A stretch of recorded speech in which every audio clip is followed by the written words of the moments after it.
हरिओम नारायण हरि। यही मिति 2083 साल जेठ महिनाको 3 गते बिहान 2:07 अधिक मास अथवा मलमास प्रारम्भ हुँदैछ। यही 83 साल असारको 1 गते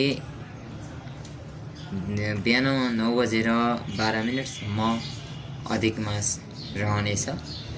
यो चन्द्रमासको 1 महिना समय अवधि हो। यो अधिक मासमा प्रत्येक गरिने पूजापाठ निषिद्ध छ।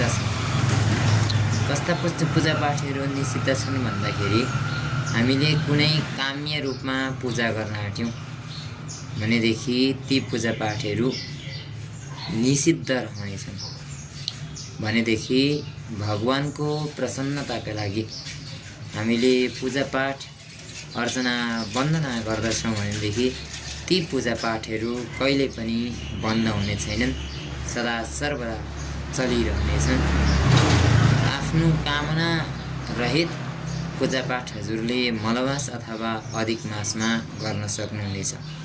आफ्नो कामनालाई लिएर, आफ्नो प्रगति उन्नति होस् भनेर लिएर कुनै पूजापाठ गर्न चाहिँ मनाइ छ, मलमासमा बन्दित छ।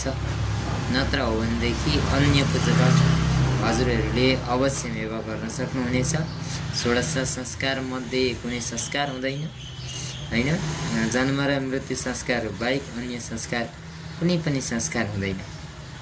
त्यही भएका कारणले यो निषिद्ध महिना पनि हो र यो भगवान विष्णुको पुरुषोत्तम अर्थात् भगवान विष्णुको प्रिय महिना भएका कारणले गर्दाखेरि यो पुरुषोत्तम मास हो, होइन? विष्णुलाई चाहिँ यो महिना धेरै प्रिय छ। त्यही भएर विष्णु भक्तहरूले घरमा दियो बालेर पूजापाठ अर्चना वन्दना गर्नुहुन्छ भनेदेखि उहाँहरूको घरमा सुख समृद्धले जहिले पनि बास गरिराख्नेछ। अधिक मासमा गरिएका पूजापाठ अर्चना वन्दना अरू महिनामा गरिएका पूजापाठ अर्चना वन्दना भन्दा अधिक फलदायी पनि हुन्छन् फेरि। त्यही भएर आफ्नो कामना रहित पूजापाठ सधैँ गरिराख्न कुनै साइज चाहिँदैन, कुनै तिथि चाहिँदैन, कुनै मिति चाहिँदैन। त्यही भएका कारणले आफ्नो कामनालाई त्यागी पूजापाठहरू अगाडि बढाउनु होला। हरिओम नारायण।